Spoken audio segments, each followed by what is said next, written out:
Iniisip ko kasi ayokong maging empleyado sa Pilipinas.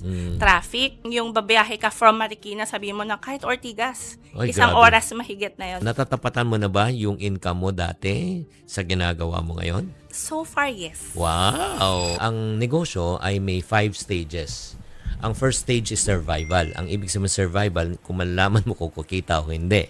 Next stage is stability. Ang ibig sabihin ng stability po ay ito po ay kumikita na at nababayaran na po ang mga expenses. Operational expense, tao, kuryente, raw materials. Third stage po, success. Ang ibig sabihin success, kumikita ka na, profitable ka na. And I believe you have reached that point. Ay, by the way, before we talk about scaling, may sweldo ka ba? Sweldo, meron. Oo. Meron. Aside from, di ba, kasi ito lang, ba't ako nagtatanong na may sweldo ka? Ikaw, ako naman may-ari ba't ako magpapasweldo? Kailangan po natin magpasweldo sa dalawang dahilan. Number one, para malaman mo kung kumikita ka pa kung ikaw talagang tunay magpasweldo. Baka pag nagpasweldo ka na, lugi ka na. So, hindi negosyo yun. Pangalawa, nagpapasweldo ka para pagdating na panahon, yung sweldo na binibigay mo sa sarili mo, pwede mong gamitin para mag-hire ka na ng empleyado para mas magkaroon ka ng maraming oras. Watch the full video at Chinky Tan's YouTube channel. Subscribe now.